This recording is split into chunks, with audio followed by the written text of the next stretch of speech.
Ready with the party list. We're seeing new names enter Congress, enter the lower house politics. Kung merong controlled communities, itong malalaking pamilya sa iba't ibang rehiyon, dahil sa party list na nagtakda ng certain percentage ng ating Kongreso ay dapat sectoral representatives, tsak na merong mga bagong pangalan. At makakasama natin ngayong gabi to represent Kalahi Party List, Mr. Eli Quinto. Good evening, sir. Magandang gabi po sa inyo lahat at sa iyo, Mark. Oo. Sir Quinto, itong Kalahi seeks to represent the overseas Filipinos. Kailan ito nabuo? Nabuo ito, matagal na ito eh. Mga as early as mga 7 years ago. Sino naman ang nag-organize ng Kalahi? At ano yung kanyang layunin when it was first organized? Well, ang nanguna dyan ay itong dating chairman ng migrante na itong si Po Gratela. No? At sila naging aktibo sa pag-i-empower nitong ating mga OFWs. At noong nakarang taon nga, ako'y kanilang ni-recruit dahil nalaman nila na lahat ng aking mga kapatid, 6 kami magkakapatid, Mark eh. Okay. At yung 5 kong mga kapatid ay lahat ay mga OFW. Okay. So masasabi po ba natin ang Kalahi is parang a split from the migrante group?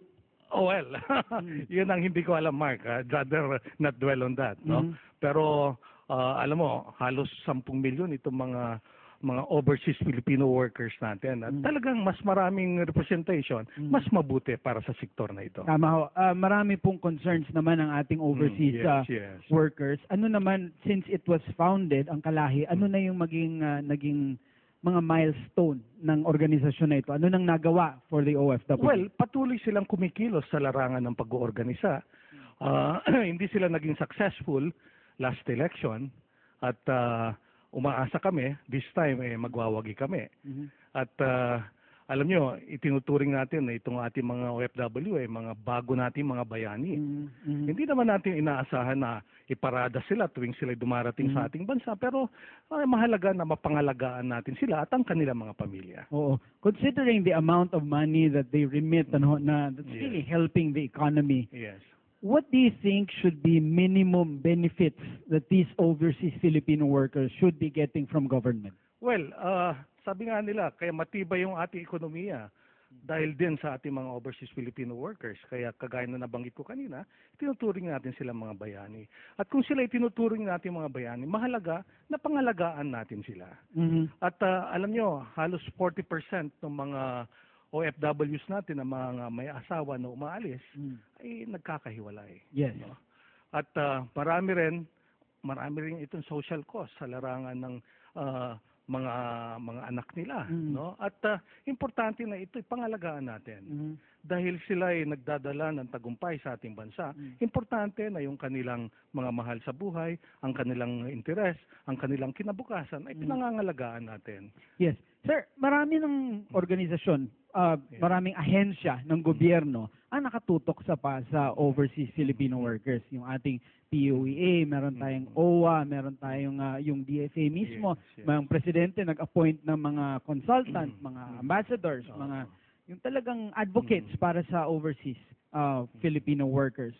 Why do we need a party list representative in Congress na nanggaling sa sektor na ito? Well, importante na, totoo, marami mga ahensya, pero maganda rin na lalo pa nating mapatibay itong koordinasyon na ito. Ito yung isang nagiging problema. Nagkakaroon ng turf war, no? At kailangan natin ng sektor na talagang magtutulak ng interest ng ating mga OFWs. Ano namang legislation areas or policy areas na inyong tututukan on day one, immediately, pag kayo ang inabigyan ng chance na maupo? Yun, nabanggit mo, Mark. Yung better coordination sa lahat nitong ating mga government agencies. No? And then, tapos, pangalawa, there's a need for us to revisit itong ating Magna Carta for migrant workers. Kailangan i-update natin ito. And then, sa ating mga embassies, importante rin na may say rin itong ating mga OFWs. No? At kailangan natin i-strengthen yung feedback system na tinatawag dahil alam nyo, marami sa mga OFWs natin, sila pa nga yung nagiging biktima ng ating mga ibang government agencies. Mhm. Pag sila dumadating, umaalis ng bansa, nahaharas pa sila Mhm. sa airport. Mhm. Kaya ito ay kailangan iasaayos natin ito dahil hindi consistent sa sakripisyo na ginagawa ng ating mga OFW. Okay. Nabanggit niyo earlier, sir, yung social cost. Mhm. Alam kong yung kakulangan ng social services ng ating gobyerno, medyo malayo pa tayo kumpara sa first world, sa ating healthcare, sa ating edukasyon, at sa marami pang bagay. Yeah. Pero considering the contribution of the OFW, ano yung ating mga affirmative action, yung mga positive na dapat gawin to prevent nga na yung damage to the family, to the children? Ano ang pwedeng gawin? Anong programa or anong legislation ang pwedeng itatag na para matulungan itong mga ito? Kailangan natin i-strengthen yung support system na tinatawag. Mhm. No? Kailangan yung mga pamilya na naiiwanan, kailangan binibigyan sila ng mga incentives, no? In terms of, siguro, travel discounts, mga ganyan, communication discount, So, lahat ng mga maaring mga paraan na makakapagpatibay sa ating mga pamilya ng ating mga OFWs ay dapat isulong natin. Would you exempt them sa pagbayad ng travel tax itong pamilya? Well, that